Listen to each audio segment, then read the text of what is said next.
የነቢይ እዩ ጩፋን ምክር መቀበሌ ልክ እንዳለ አዶናይ ከእስር ቤት ደብዳቤ ይላል። ሰላም ሰላም የሀገሬ ልጆች እንደምን አላችሁ? ማርያምን እወዳችኋለሁ።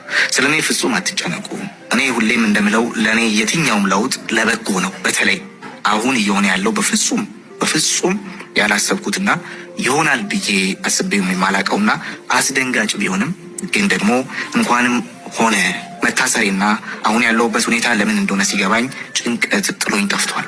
እንደውም እንኳንም ሳይዘገይ ሆነ እንኳንም ብዙ ስህተቶችን ሳልሳሳት በጊዜ ፈጥኖ ሆነ ብዬ በሆነው ነገር ደስ ብሎኝ እግዚአብሔርን አመስግኛለሁ።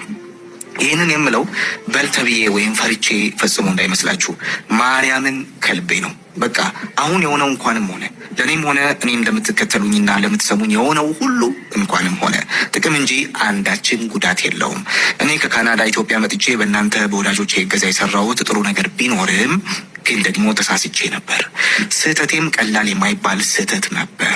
ለነገሩ እኔም የህዝቡን ተቃውሞ ሰምቼ አንዳንድ አካሄዶቼንና አንዳንድ ቃላቶቼን በጊዜ ለማረም ወስኜ የነበረ ቢሆንም ግን ደግሞ ድንገት የሰማሁት የአንዳንድ ሰዎች ምክር አሳስቶኝ ጭራሽ ስግጥቅጥ እላለሁ። እንደውም ማንንም አልሰማም ማንንም አልፈራም ብዬ ስህተቴን አባብሼ ለመቀጠል መነሳቴና የነቢይ እዩ ጩፋን ምክር መቀበሌ ልክ እንዳልነበር አሁን በደንብ ገብቶኝ በጸጸት ላይ ነኝ።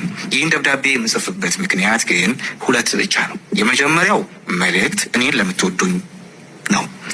ወዳጆቼ፣ የሀገሬ ልጆች፣ ከፍቅር የተነሳ እንደሆነ አውቃለሁ ግን ባካችሁ ያለሁት በሚያስተማምን በሀገሬ ምድር የህግ ጥላ ስር ነው እና የሚዲያ ዘመቻ ማድረግ ለእኔ ጉዳት እንጂ ጥቅም የለውም እና የሚዲያ ዘመቻ አቁሙ ብዬ እጠይቃለሁ።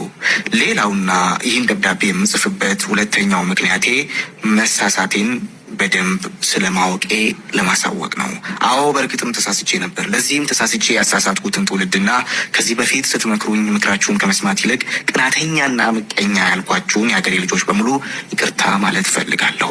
ስህተቴን የማይበትን ይህንን አትሞስፌር ለፈጠሩልኝ የሀገሬ የጸጥታ ኃይሎችና ለሀገራችን መንግስት ደግሞ ታላቅ አክብሮትና ምስጋና አለኝ።